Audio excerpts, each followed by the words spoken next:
Bonjour à cette présentation commentée sur les bonnes pratiques d'évaluation des acquis des étudiants dans des configurations traditionnelles qui le sont moins, avec ou sans technologie, en présentiel ou à distance. Quelles sont les questions communes qu'il nous faut aborder dans ces différentes situations pour assurer la meilleure qualité aux évaluations des acquis de nos étudiants et étudiantes? Je m'appelle Gabriel Eckert, je suis conseiller pédagogique au sein du service d'appui au développement académique et pédagogique, le SADAP, qui fait partie du dicaster qualité du rectorat de la HESSO. Mes activités principales, c'est l'animation de formation pour des enseignants et enseignantes, et ça se passe dans le cadre du centre HESSO de développement professionnel DevPro, et puis par ailleurs l'accompagnement et le conseil, surtout individuel, d'enseignants et enseignantes en provenance des différentes hautes écoles de la HESSO. L'intention de cette présentation, c'est de passer en revue une démarche systématique pour réfléchir, concevoir, choisir, mettre en œuvre un dispositif d'évaluation des acquis. Et à la fin de cette présentation, vous devriez avoir identifié quels sont les principaux enjeux, les principaux aspects qu'il nous faut traiter, prendre en compte dans cette évaluation des acquis. Et vous devriez pouvoir énoncer certaines des précautions, il y en a beaucoup, mais les précautions principales qu'il faut prendre en compte dans la conception et la réalisation d'un tel dispositif. Du point de vue des contenus, on va parcourir une série d'étapes qui vont constituer cette démarche systématique qui est proposée. Ça nous amènera aussi à nous interroger sur la nature des acquis, puisqu'on est dans l'évaluation des acquis. De quel genre d'acquis parlons-nous? Et ça nous amènera à faire un détour par la notion d'objectif, de compétence. Et au cours de ce parcours, on aura aussi l'occasion de voir quelques exemples, brièvement, d'instruments qui sont utilisés, de techniques qui sont mises en œuvre dans le cadre d'un dispositif d'évaluation. Nous plongeons donc dans cette démarche systématique, mais ça va nous demander d'élargir un peu le décor, de prendre en compte toute la situation de l'enseignement dans lequel cette évaluation des acquis intervient. Un enseignement demande beaucoup de préparatifs et il n'y a pas que l'évaluation des acquis auxquels il faut penser. Alors traditionnellement, on commence par faire une analyse, on identifie des besoins, on s'interroge sur le public, à qui on va s'adresser dans cet enseignement, qui sont nos étudiants, on va établir des objectifs qui sont visés dans le cadre de cet enseignement, on va faire une sélection de certains contenus, on va choisir des méthodes d'enseignement et d'apprentissage, on va choisir aussi des supports qui vont nous aider dans les activités qu'on fera. Il faudra établir aussi le détail des déroulements de séances, de cours, d'enseignement, de projets, etc. Tout ça, ça fait partie d'une démarche beaucoup plus vaste et l'évaluation des acquis, c'est qu'un élément là-dedans. Et c'est pas le premier, c'est pas le dernier non plus. Alors, l'évaluation des acquis, on peut le situer un peu au cœur de la phase de développement. La phase de développement, c'est le moment où on doit faire des choix, où on doit prendre des décisions. On a besoin de certaines décisions qui ont été prises préalablement pour pouvoir choisir quel dispositif d'évaluation des acquis on va mettre en œuvre. Et en même temps, une fois ce dispositif choisi, il y aura certaines conséquences pour la suite et pour le déroulement. Eh bien ça concernait la démarche générale de préparation de tout, de tout notre enseignement. Et maintenant, on va se concentrer sur ce qui nous concerne ici, c'est-à-dire la partie dispositif d'évaluation des acquis. Et pour ce dispositif, on va prendre un point de départ qui est un principe qui va nous guider, qui va nous orienter dans les choix, les décisions qu'il nous faudra prendre pour ce dispositif. Ce principe de départ, on pourrait dire c'est un principe de cohérence. On pourrait aussi dire un principe d'alignement. Ça signifie quoi? Eh bien, ça signifie que les décisions principales qui ont été prises doivent être cohérentes entre elles, qu'elles doivent être alignées, on pourrait dire. Ce qui nous donne la direction, la ligne dans le déroulement de l'enseignement, ce sont les objectifs. Hein. Qu'est-ce que les étudiants et étudiantes doivent être capables de faire à l'issue de l'enseignement? Ça, c'est déterminé par les objectifs. Les contenus doivent être sélectionnés pour être au service de l'atteinte de ces objectifs. Et puis, le dispositif d'évaluation des acquis, sa fonction, c'est de vérifier que les objectifs ont bien été atteints. Donc, dès que les objectifs ont été clarifiés, on a un critère pour le choix du dispositif d'évaluation des acquis. Un autre élément, ça sera le choix des méthodes d'enseignement et d'apprentissage qui doivent permettre aux étudiants d'exercer, d'être en situation d'accomplir les actions qui sont cohérentes, encore une fois, avec les objectifs qui sont visés.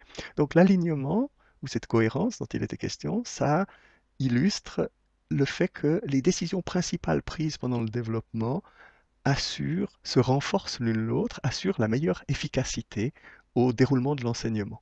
Alors ici, l'évaluation des acquis est représentée au milieu de la phase de développement.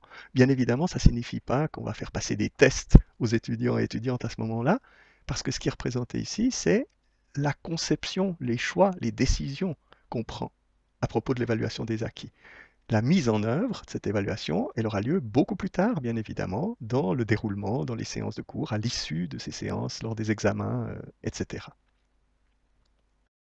À la diapositive précédente, j'ai parlé d'objectifs ou d'objectifs pédagogiques comme d'une manière de définir, de fixer, d'établir ces acquis qu'on veut tester, évaluer, vérifier.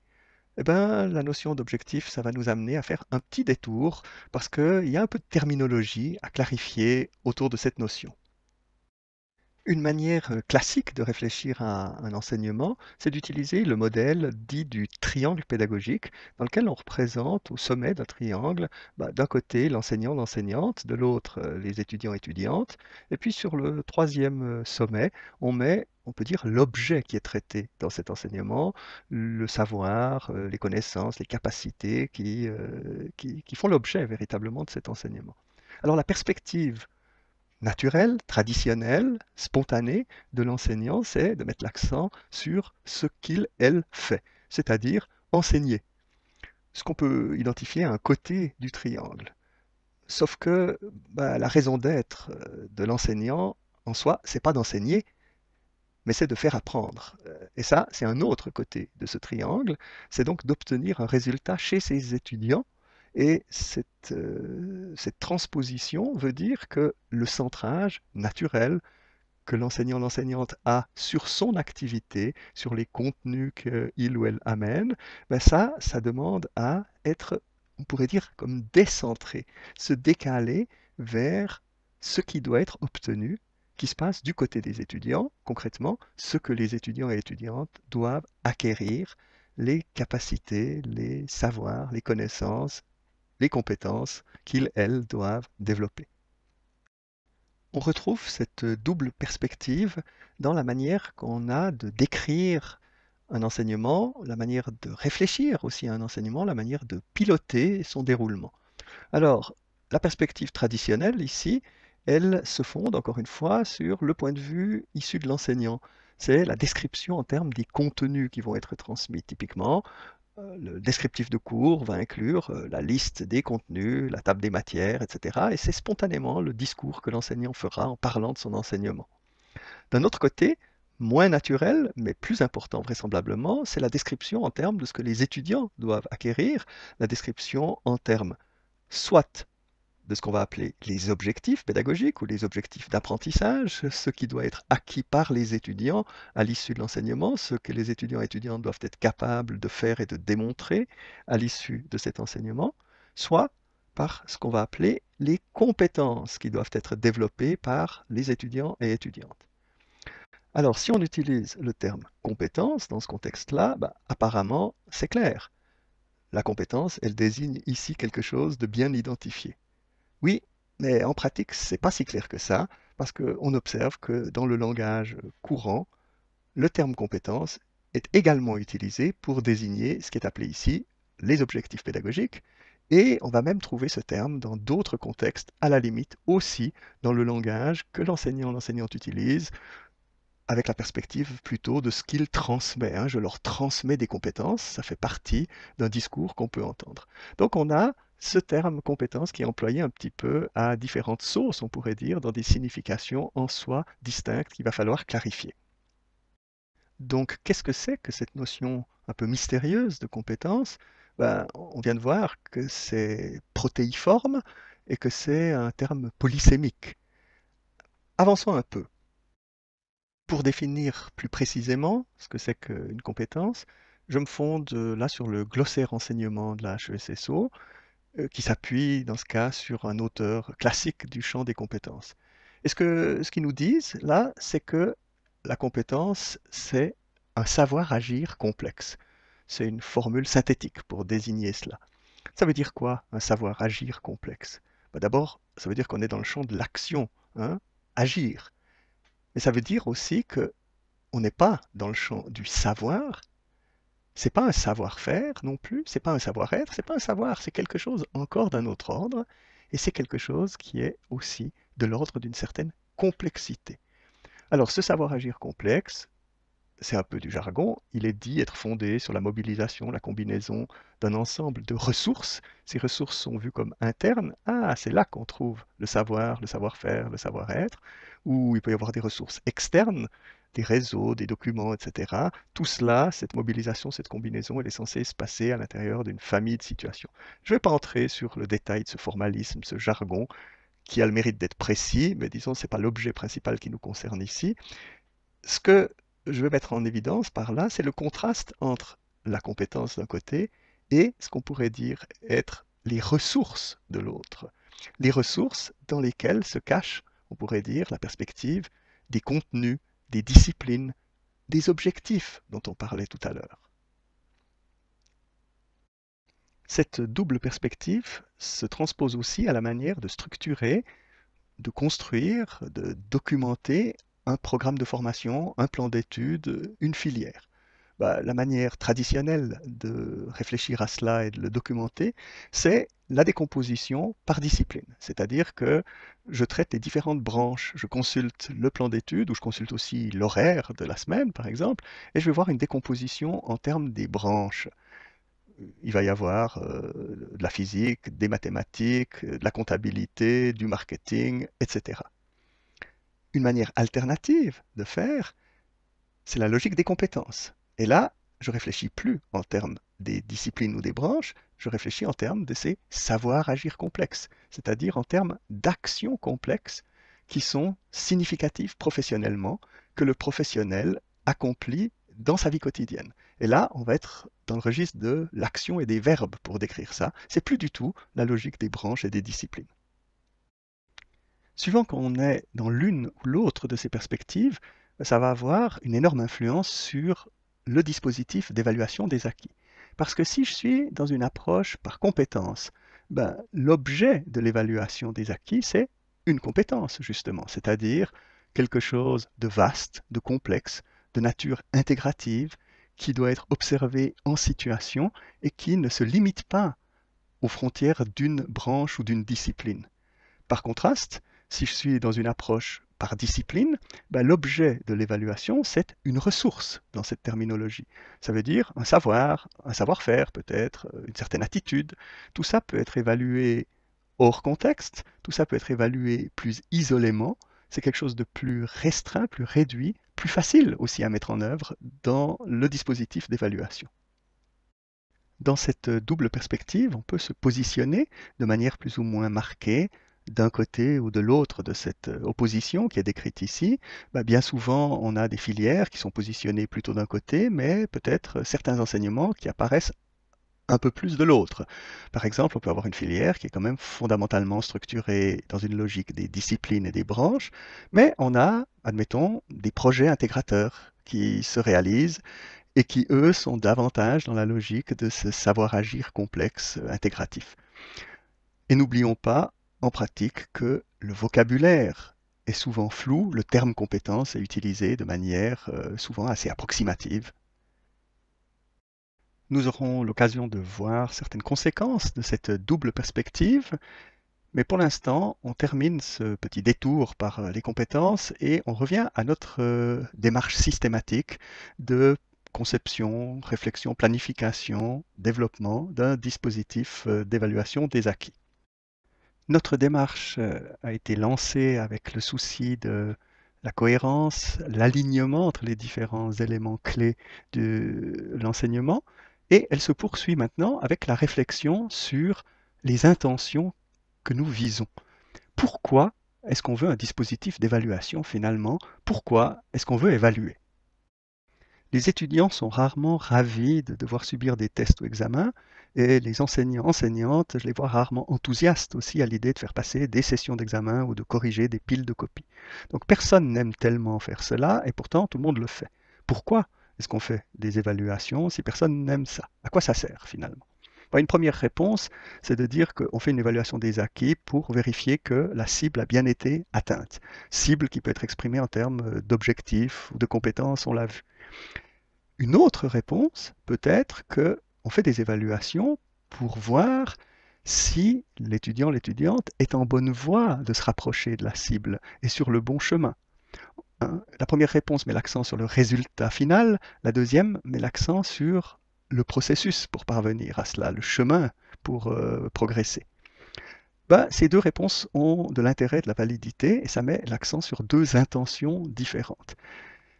L'accent sur la cible qui est atteinte, c'est l'accent que l'institution a besoin de mettre parce que l'institution, l'école, la haute école, a besoin de gérer le parcours des étudiants, déterminer qui a réussi quel module, qui peut progresser, qui doit répéter, qui doit remédier, qui a réussi sa formation, qui obtient son titre, son diplôme. Tout ça, c'est la gestion de la validation des études. C'est une exigence que l'institution doit remplir. Elle a besoin de résultats pour gérer ça. Ces résultats, c'est qui a atteint la cible. La deuxième question, est-ce qu'on est sur la bonne voie? Elle est importante aussi, mais elle n'est pas importante pour la même intention ni pour les mêmes destinataires. Elle est importante d'une part pour les étudiants et étudiantes parce que ça leur donne un feedback, une rétroaction pendant qu'ils sont en train de faire leur processus d'apprentissage. Est-ce que ce qu'ils croyaient avoir acquis, ils l'ont véritablement acquis? Est-ce que ce qu'ils pensaient avoir compris, ils l'ont bien compris? Ou est-ce qu'ils sont en train de s'égarer? Et pour l'enseignant, l'enseignante, c'est aussi une information précieuse. Est-ce qu'on est en bonne voie aussi? Est-ce que je dois adapter mon enseignement? Est-ce que je dois réguler autrement, reprendre, mettre plus d'accent, revenir sur un élément qui n'a pas été assimilé? Tout ça, ça intervient pendant le cheminement de l'enseignement, bien avant qu'on soit à la fin de celui-ci. Alors ces deux intentions, elles nous donnent une différenciation classique dans le champ de l'évaluation. C'est la différence entre ce qu'on appelle l'évaluation certificative, la gestion par l'institution de la réussite, l'attribution des certificats, et d'autre part, l'évaluation dite formative, celle qui soutient la bonne formation, celle qui aide au bon apprentissage pendant le déroulement de l'enseignement. On a donc deux fonctions bien distinctes. D'une part, il y a l'évaluation certificative. La logique ici, c'est de vérifier la réussite ou l'échec. Ça se passe à la fin de l'enseignement. C'est une manière traditionnelle de le terminer. Et ça se passe typiquement au moyen d'une grande épreuve qu'on appellera typiquement un examen. Par contraste, si on prend le volet de l'évaluation dite formative, eh bien, ça n'a plus de sens de faire cela à la fin, il faut le faire pendant, bien évidemment. Il faut donner des échos aux étudiants, il faut réguler son enseignement pendant que celui-ci se déroule. Là, on est dans la logique du quiz, pour employer cet exemple. Ça se passe pendant le déroulement de l'enseignement, le plus souvent possible, et ça sert à adapter ce qui est en train de se passer. Alors, quand on réfléchit à notre dispositif d'évaluation des acquis, il s'agit de choisir qu'est-ce qu'on va avoir comme composante certificative et qu'est-ce qu'on va avoir comme composante formative. En général, on a l'exigence par l'institution d'avoir un volet certificatif. L'institution attend de nous qu'on lui livre des notes à la fin du semestre, par exemple, à la fin du module. Ça, on y échappera rarement. Par contre, c'est notre responsabilité comme enseignant-enseignante de mettre en place le dispositif formatif qui va être le plus utile, le plus bénéfique à nos étudiants et étudiantes et qui nous sera aussi à nous le plus profitable dans notre pilotage du déroulement de l'enseignement. Un bon dispositif d'évaluation des acquis doit présenter un certain équilibre entre ces deux volets. Et ces deux volets se réalisent de manière très différente. On emploie des instruments bien différents, on emploie des modalités bien différentes. On pourrait dire ces deux volets obéissent à des logiques ou suivent des valeurs bien différentes. Si on les met en contraste un peu, quand on est dans la logique purement formative, on cherche à donner le plus fréquemment possible du feedback le plus immédiat sur ce qu'on est en train de traiter, ce que les étudiants sont sur le moment en train de travailler. Donc, on aura des travaux réguliers, fréquents, brefs, sur ce qui est en cours. Il n'y a pas besoin de l'annoncer, c'est intégré dans le déroulement, ça fait partie des activités. Et l'important, bien évidemment, c'est d'avoir une rétroaction la plus immédiate possible. Il s'agit que les étudiants puissent bénéficier tout de suite du retour du feedback, il s'agit que l'enseignant, l'enseignante aussi puisse en bénéficier tout de suite pour adapter immédiatement son enseignement aux difficultés éventuelles qui sont constatées. Cette rétroaction, ce feedback, ça n'est pas une note. Une note ne donne pas une information de feedback. Elle donne un résultat très sommaire. Ça n'aide pas, ça ne guide pas suffisamment l'apprentissage que de donner une note. Ça n'a pas d'importance dans la logique formative. Ce qui a de l'importance, c'est une information riche, nuancée, détaillée sur ce que j'ai compris, ce que j'ai pas compris, ce que je suis en train de bien assimiler ou non. Ça, c'est ce qui alimente l'apprentissage des étudiants et étudiantes. Un point clé aussi, c'est que il n'y a pas de pénalité, il n'y a pas de notion d'échec ou d'erreur au sens néfaste du terme. Hein, on se réjouit à la limite de faire des erreurs parce qu'on apprend par les erreurs qu'on fait quand on est dans la logique formative. Bien évidemment, c'est tout le contraire dans la logique certificative. Là, on a typiquement un grand travail à la fin, c'est le grand examen récapitulatif. Il est forcément annoncé, il obéit à toutes sortes de contraintes, il doit respecter toutes sortes de règles et il conduit à un résultat qui va être la réussite ou l'échec.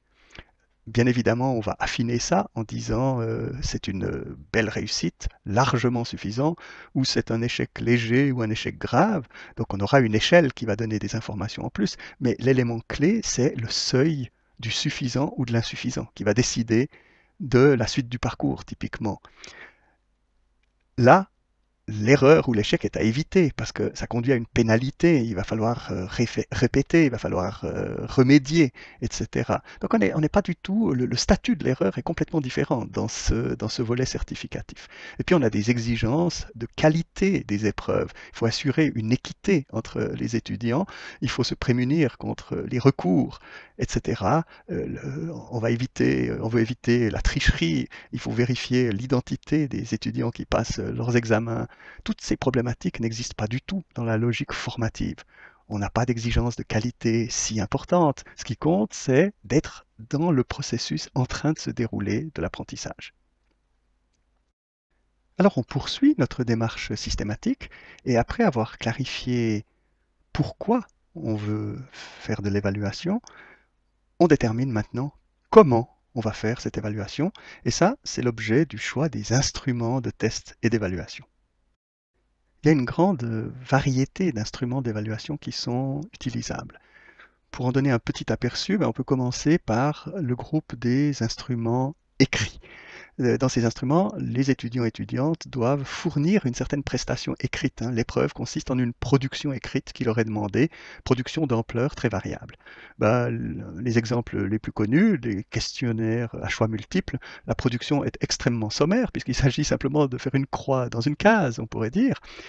Les questions brèves, un mot, une phrase, les questions à développement plus ou moins long, ça peut être un paragraphe, ça peut aussi être un problème, un exercice à résoudre, des textes de plus en plus longs avec des dissertations, voire des rapports. Ça serait les instruments d'orientation plutôt certificative, on pourrait dire, qui peuvent aussi servir de façon formative, mais des instruments typiquement formatifs, alors, on dirait, c'est par exemple le quiz. C'est un peu l'équivalent de ce qu'on a décrit au-dessus, mais dans une perspective typiquement formative, donner un feedback immédiat, soutenir le processus d'apprentissage. Rendre un exercice qui est corrigé, discuté, ça serait aussi une forme d'écrit dans une visée formative. Voilà, ça ce sont des instruments qui sont assez classiques, assez connus. On trouve bien sûr aussi les productions orales. L'examen oral est un grand classique. L'exposé qu'on demande à des étudiants de faire à certains moments, c'est un grand classique aussi. Un peu moins classique, des formes un peu standardisées, un peu calibrées, contraintes d'exposé avec un minutage précis, une présentation brève, obéissant à certaines contraintes qui doit être soigneusement préparé au préalable. Ça serait des variantes comme le Pecha-Kucha. Et puis, dans une logique plus formative, là aussi, les simples questions orales qui sont posées, les questions interactives qu'on adresse en guise de vérification à l'auditoire et qui sont des bases à la discussion. Ça, c'est des instruments relativement informels qui peuvent aussi servir à l'évaluation formative. Le volet écrit et oraux, ici, assez classiques, ça constitue ce qu'on pourrait appeler les instruments traditionnels. Pourquoi traditionnels? Parce qu'ils sont bien connus, pratiqués depuis longtemps, et on les met en contraste avec des instruments qui sont moins fréquents, qu'on peut appeler par exemple en situation ou en situation authentique ou d'évaluation authentique. Il y a différentes dénominations pour cela. Et dans ces instruments, on cherche à obtenir par contraste une production complexe, c'est-à-dire que l'étudiant n'est pas soumis à une épreuve ponctuelle, mais on greffe une évaluation par-dessus une activité qui s'étale de toute manière, qui fait partie de l'activité de l'étudiant pendant des jours, des semaines peut-être, et l'évaluation est intégrée à cela sur le fil du déroulement, consiste par exemple en des éléments d'un projet. Le projet se déroule sur des semaines et il s'agit de différents aspects de la production qui vont faire l'objet d'évaluation. Ça peut être une réalisation elle-même, des rapports, là aussi des soutenances, mais tout ça est inséré dans quelque chose de vaste qui s'étale dans la durée. Donc on a là la complexité, on a là l'intégration et on a le fait de ne pas avoir une épreuve qui est réalisée à un moment de façon un peu artificielle comme un examen écrit qui a lieu à telle date, ce qui est peu représentatif de la vie professionnelle, mais quelque chose qui est intégré dans une tâche qui est, elle, représentative de la vie professionnelle. On a des instruments plus spécifiques comme le portfolio, le dossier d'apprentissage qui peut documenter le parcours qui a été fait par l'étudiant durant tout un semestre, une année, etc. La carte conceptuelle pour documenter les connaissances acquises, par exemple. L'examen clinique objectif structuré, l'ECOS, qui est utilisé dans le domaine de la santé en particulier, pour tester en situation clinique simulée toutes sortes de tâches habituelles, attendues du professionnel, et ici réalisées dans un contexte standardisé avec des patients simulés, par exemple. Ben, ça, c'est le volet d'instruments d'évaluation, on va dire, d'une autre approche que les instruments ponctuels traditionnels. Et bien sûr, dans cette mise en contraste, on retrouve les deux dimensions qu'on discutait préalablement. Avec les oraux et les écrits traditionnels, on est dans la logique de l'évaluation des ressources, dans la décomposition d'éléments disciplinaires. Et puis dans la production complexe, on est dans la logique d'évaluation des compétences, dans cette manière intégrative, vaste, en situation, de faire une évaluation.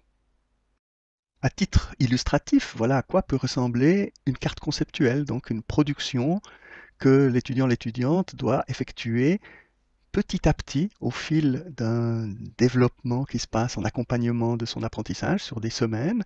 C'est une production personnelle, c'est quelque chose qui doit être argumenté. Il n'y a pas une bonne ou une mauvaise réponse, il y a juste la documentation d'un processus que l'étudiant a suivi et la manière dont il a construit ses représentations qui va pouvoir documenter et expliciter à certains moments dans le parcours. Si on compare assez sommairement des exemples typiques de ces catégories que nous voyions tout à l'heure, du point de vue de leurs avantages et de leurs inconvénients, si on prend l'exemple du questionnaire à choix multiples, c'est un instrument qui permet de couvrir un très large contenu, on peut poser beaucoup de questions en peu de temps, sa correction est très simple, objective, elle est automatisable, donc ça permet bien de faire face à des larges classes, un grand nombre d'étudiants. Par contre, les niveaux d'objectifs testés sont faibles, faibles au sens niveau taxonomique bas.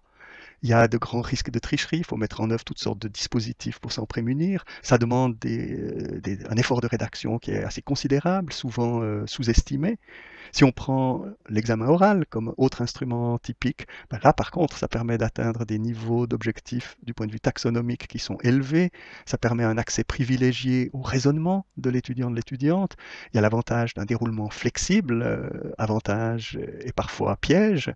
Mais d'un autre côté, on tire une ou deux questions, il y a un facteur chance, on traite peu de sujets par rapport au temps passé, ça nous prend beaucoup de temps, c'est pénible à faire passer un grand nombre d'examens oraux, Et ça introduit énormément de biais du point de vue de la correction, hein. C'est très difficile à assurer une équité dans la notation, par exemple.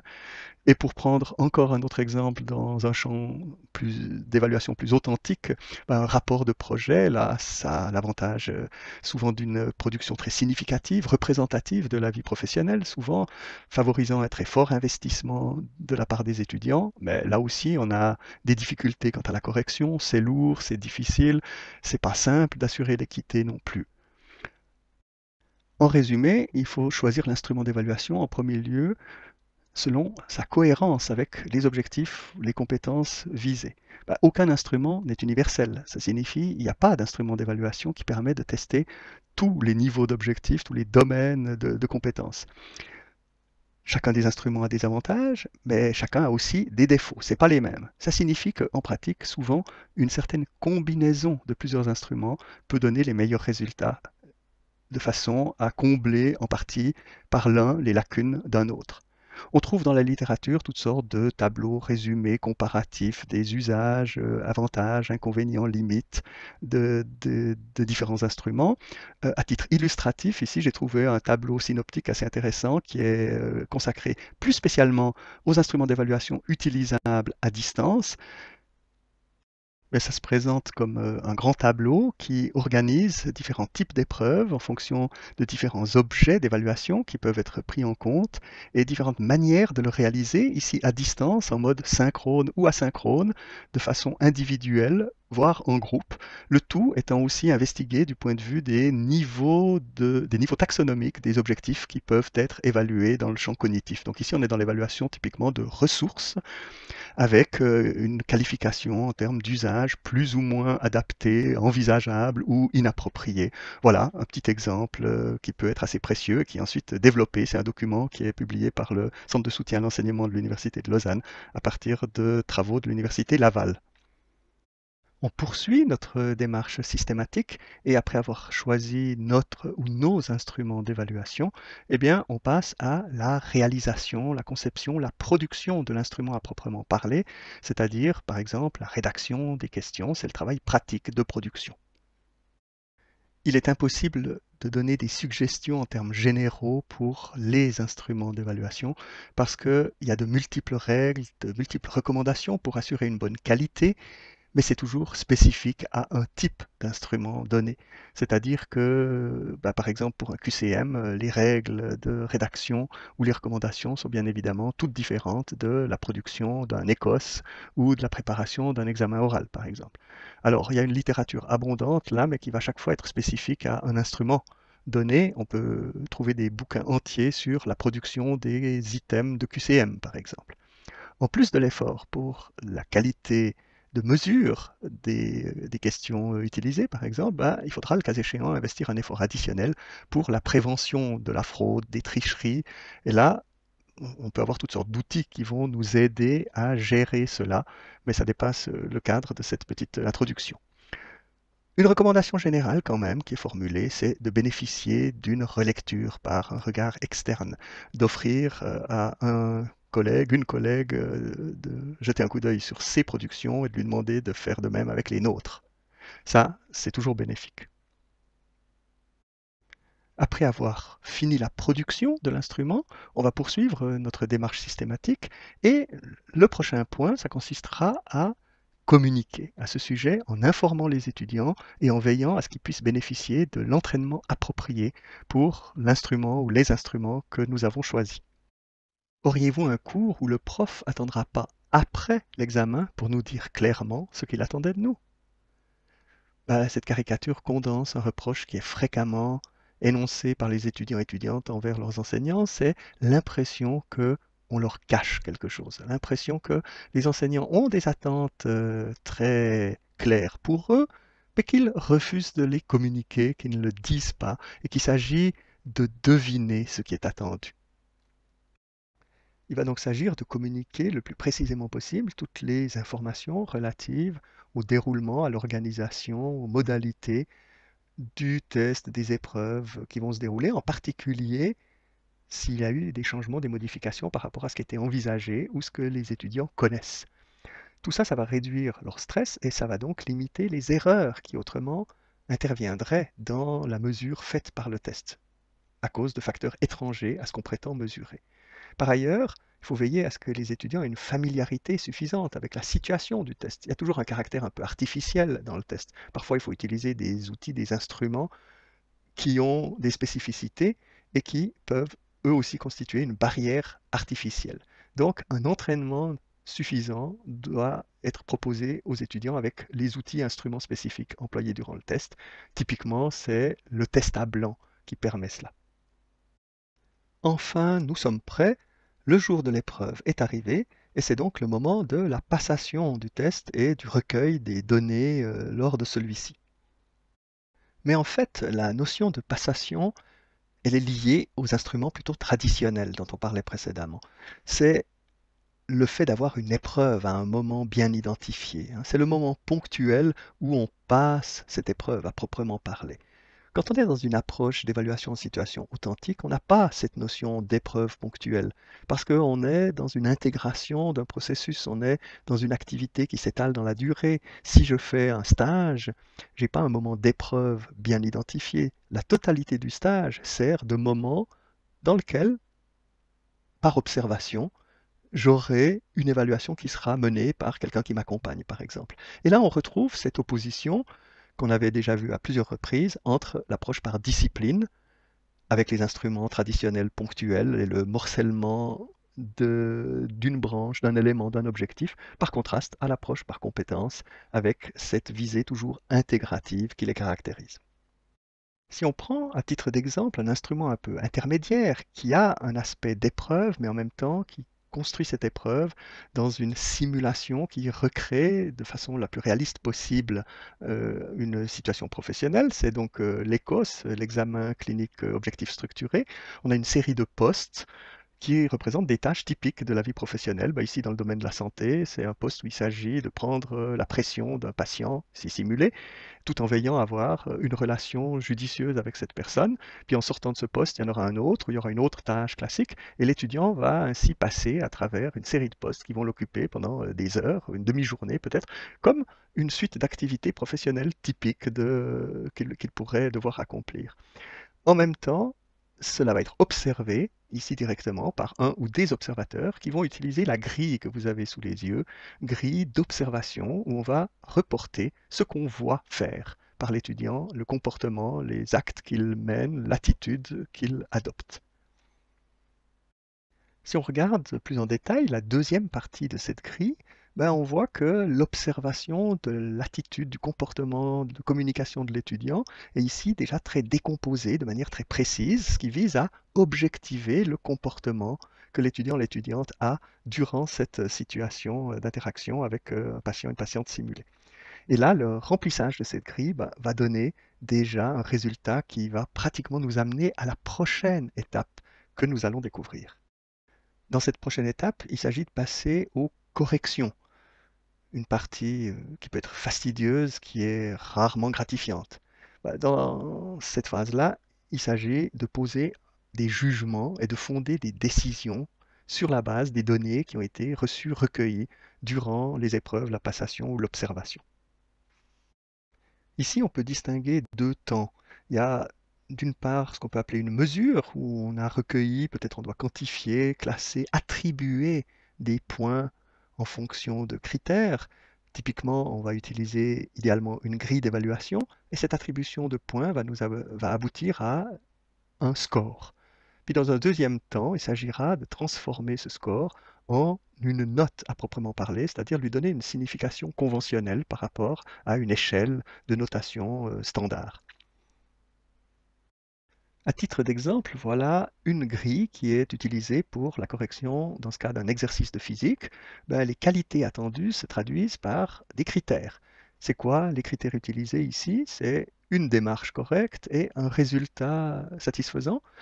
Ces deux critères se subdivisant eux-mêmes ensuite en des sous-critères, comme les qualités d'une bonne démarche, c'est d'être explicite, correct.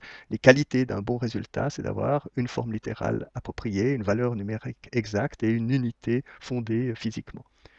Le correcteur remplit cette grille en cochant un des niveaux de performance pour chacun de ces critères. On voit qu'on a des échelles qui peuvent être variables selon le critère, en accord avec la nature de la grandeur qui est observée.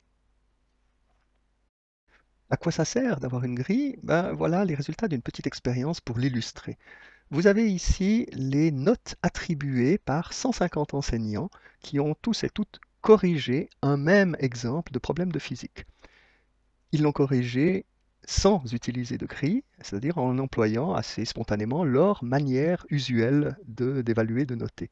Et vous avez en horizontal les différentes notes attribuées qui vont de 1 à 6 selon l'échelle conventionnelle, avec la fréquence, c'est-à-dire le nombre d'enseignants, d'enseignantes qui ont attribué cette note. Vous voyez que toutes les notes ont été attribuées, le plus grand nombre a été attribué à 4, mais on voit qu'on trouve aussi beaucoup de 3, mais aussi beaucoup de 5, et une répartition assez effrayante, on pourrait dire, des notes pour une même épreuve. Par contraste, voici les résultats obtenus par les mêmes enseignants pour le même problème de physique quand ils ont utilisé la grille qui a été montrée précédemment. Ben, c'est pas encore parfait, tout le monde n'aboutit pas à la même note, mais on n'a quand même de loin pas la même ampleur de la dispersion. Et surtout, maintenant, on a un instrument avec lequel on pourrait travailler pour affiner encore pourquoi il y a encore des divergences, pourquoi on n'aboutit pas aux mêmes résultats tous et toutes. On aurait un instrument qui permettrait d'affiner, d'améliorer notre jugement. Et ça, c'est la valeur de la grille qui nécessite un investissement initial, mais qui est largement démontré comme améliorant notablement la qualité, la fidélité, la fiabilité de la notation qui peut être attribuée, y compris dans des épreuves qui sont vues comme relativement objectives, telles qu'un problème de physique. La grille que je vous ai montrée tout à l'heure avait une particularité inhabituelle, c'est de fournir un résultat directement exprimé comme une note. Ce n'est pas le cas habituellement, les grilles nous fournissent un résultat exprimé comme un score en points. Et donc il s'agit de convertir encore ce score en une note. C'est l'objet de ce deuxième temps, et pour cela on utilise un barème qui fait cette conversion entre un score arbitraire en un certain nombre de points vers une échelle conventionnelle, typiquement les notes de 1 à 6 ou d'une échelle de A à F par exemple. Il y a deux manières de fixer un barème. Soit on le fixe a priori, avant l'épreuve, c'est-à-dire qu'on a un niveau qui est déterminé, qui donne le seuil de réussite qui sera lié aux objectifs. Et puis les étudiants et étudiantes qui atteignent ce seuil vont réussir l'épreuve. Peut-être que tout le monde va la réussir d'ailleurs. Ou bien on fixe le barème a posteriori, après que l'épreuve a eu lieu. Et là, ce barème est fixé par comparaison des performances des étudiants. C'est-à-dire que là, on est plutôt dans la logique du concours. Il y a toujours les meilleurs, mais les meilleurs ont peut-être pas fait une si bonne performance. Ils se trouvaient simplement dans une classe médiocre. Ça signifie que, avec le barème a posteriori, on ne garantit pas un niveau absolu. On garantit qu'un niveau relatif au sein du groupe. Par analogie, si on utilise le barème a posteriori, eh bien c'est comme si dans une épreuve sportive, par exemple, on modifiait un paramètre, on modifiait la hauteur d'un obstacle ou d'un but en fonction de la performance qui est observée. C'est sûr que dans la logique de garantir un niveau de performance, comme on prétend le faire dans nos formations, c'est pas la manière judicieuse de construire le barème. Il s'agit d'assurer plutôt un niveau préétabli, constant, plutôt que de l'adapter aux performances variables des différents groupes. On poursuit notre démarche systématique et ensuite il va s'agir maintenant d'assurer un retour aux étudiants, d'alimenter une certaine rétroaction vers ceux-ci et celles-ci. En ce qui concerne cette rétroaction, on doit faire la différence entre la perspective formative et la perspective certificative qu'on discutait précédemment. Dans la perspective formative, il s'agit de fournir le plus riche feedback, et ceci le plus rapidement possible. Ce n'est pas une note qu'il faut donner, la note ne fournit pas une information suffisamment riche. On est dans le processus d'apprentissage et il faut alimenter ce processus par des informations qui aident l'étudiant, l'étudiante à se situer. Par contre, dans la perspective certificative, on a terminé le processus d'apprentissage. L'enseignement est terminé et là, on est orienté sur le résultat. Et ce résultat, il se traduit typiquement par une note, une réussite, un échec, le cas échéant accompagné de certaines informations additionnelles, mais qui sont souvent assez sommaires. On s'approche de la conclusion et dans une dernière étape, on va procéder à une analyse de la qualité de notre dispositif d'évaluation des acquis. pour cette analyse de qualité, on va se fonder à la fois sur des données qui proviennent de la démarche qu'on a suivie et sur des données qui sont liées aux résultats qu'on a recueillis. Là, il y a toutes sortes d'indices statistiques qui sont utilisables pour détecter, par exemple, des anomalies, des éléments suspects, on pourrait dire, dans la qualité des questions qui ont pu être utilisées. Si on a des doutes sur peut-être la validité d'une question, il y a certains indices qui peuvent permettre de l'identifier plus précisément. Il faut dire que ça va être d'autant plus facile si on utilise un logiciel en lien avec un QCM, par exemple, qui va nous fournir de façon assez standard toutes sortes d'indices à ce sujet. Si on a fait une évaluation par examen oral, par exemple, bien évidemment, ça sera une tâche beaucoup plus ardue d'établir des données un peu plus fondées sur cette qualité-là. Une autre source importante d'information, ça sera les opinions des étudiants qu'on peut recueillir au moyen des évaluations de l'enseignement. Alors, c'est tout à fait recommandable d'inclure des questions dans les questionnaires d'évaluation de l'enseignement au sujet du déroulement des épreuves et examens, de la cohérence de ces épreuves et examens par rapport au reste de l'enseignement, de la qualité de l'information qui était donnée à leur sujet, etc. Tout ça, c'est une source précieuse pour améliorer nos épreuves d'évaluation également. Et on peut conclure maintenant ce bilan en réinjectant les résultats obtenus dans cette analyse de qualité, en réinjectant cela dans notre dispositif, c'est-à-dire en bouclant notre séquence. Bien évidemment, il ne s'agit pas d'une stricte séquence, c'est une simplification, c'est schématique que de représenter ces étapes de cette manière-là, mais probablement que c'est une modélisation qui présente quand même une bonne valeur heuristique, on pourrait dire. Ça peut nous aider, ça peut soutenir le fait de déplacer notre focale d'attention sur différents aspects que nous devons tous prendre en compte à l'intérieur d'un ensemble qui est complexe. J'espère que cette présentation pourra ainsi contribuer à alimenter ces réflexions sur nos pratiques en évaluation des acquis et je vous remercie de votre attention.